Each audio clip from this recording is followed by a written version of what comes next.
Welcome back everyone to another top 10 videos. Today we're going to be talking about the top 10 most expensive movies that have ever been made. With a budget of $250 million, Jackson's take on the 30s classic initially had a budget of $150 million, but it climbed higher and higher.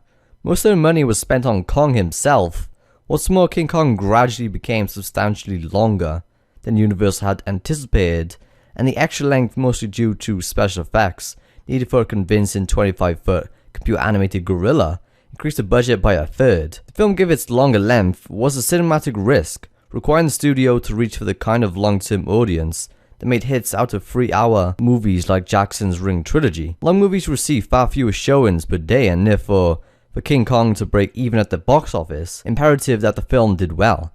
Luckily, when it was released in 2005, the movie made a total of $550 million, becoming the fourth highest film on gross revenue in Universal Pictures history, and the special effects really were amazing. Coming in with number 9, we have Avatar with the director James Cameron.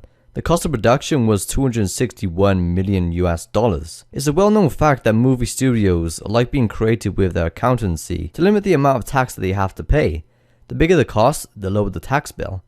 Avatar was no different. After a directorial run-up lasting 12 years, Cameron took an almighty leap into the third dimension with his digitally created new world, hiring WETA for special effects and using super sleek 3D, which took the medium of cinema to the next level. No surprise then that this movie didn't come cheap.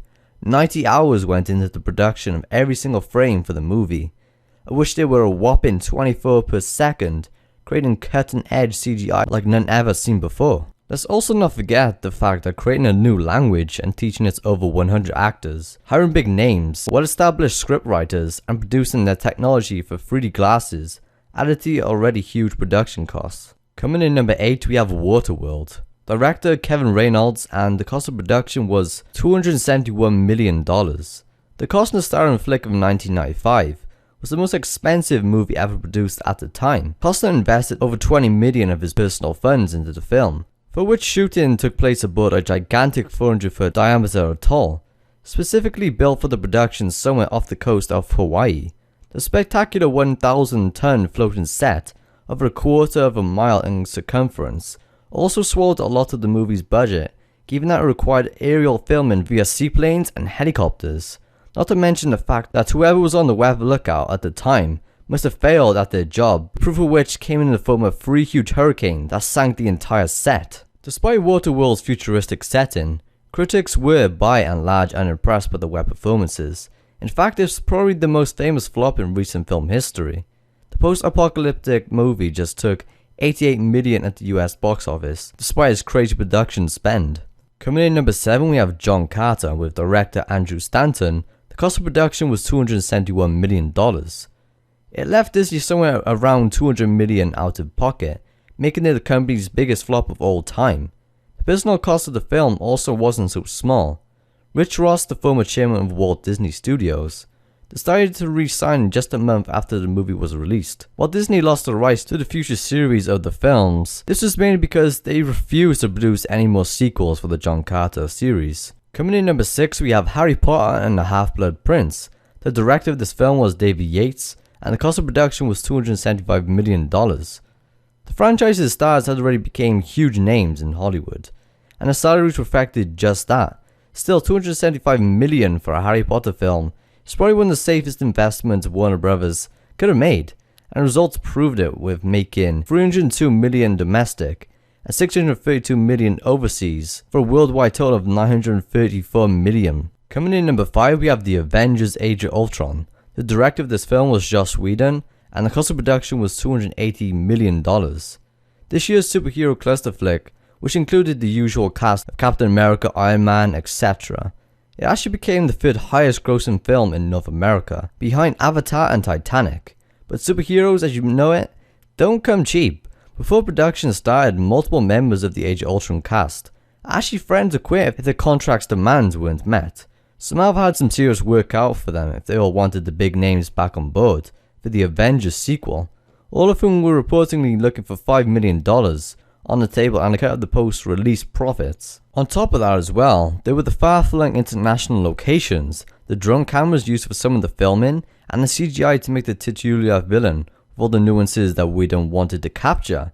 Everyone knows that increased CGI is never a substitute for clean writing, but given that the Age of Ultron brought in almost 1.3 billion at the worldwide box office, that doesn't seem to matter. Coming in number 4, we have Tangled. The director of this film was Nathan Greeno and Byron Howard.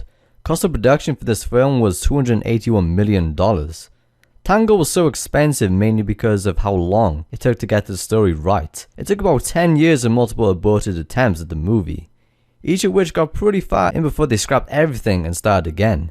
Much of the budget included redesigning versions of previous attempted flick Rapunzel dating back to 2000 that were never actually produced. What's more, extensive research was done to develop the animation process that actually allowed the CGI to evoke some of the qualities of traditional hand-drawn Disney characters. Animating all of that blonde hair must have been quite the ordeal, and entertaining a forever forgettable Disney animation that in no way earned its colossal budget. Tangled eventually bagged a profit when it was released in international theaters, but it's still pretty mind-boggling how much cash they spent on this crazy one. Coming in number 3, we have SpiderMan number 3. The director of this film was Sam Raimi. The cost of production was $293 million. When Spider-Man was released in 2002, it almost single-handedly laid the groundwork for the current superhero boom. But then, they just started throwing money at the franchise, and unfortunately, making expensive flagship superhero sequels is no small simple feat. Production for the movie dragged on into late summer, where it had been scheduled to conclude in June, pushing up the cost dramatically. On top of that, there was the huge cost of CGI, the web slinging set pieces, the star salaries, and of course, the marketing and promotion campaign costs. Coming in number 2 spot, we have Titanic. The director of this film was James Cameron, and the cost of production was $294 million. The cost to construct the Titanic set was somewhere between $120 to $150 million alone, in 1997 dollars anyway. For that amount of money, you might feel ripped off with anything less than the Ship of Dreams. Remember that grand staircase scene where the water comes crashing in as Rose and Jack try to escape? It only had one shot, because the set and finishings were so hugely expensive to produce. There was no room for error, and then there were the reams of other convincing special effects, and one apparently uninterrupted shot from bow to stern, with flags flying and smoke curling from its stacks, and on the deck hundreds of passengers strolling, children running, servants serving, and so on. And it paid off.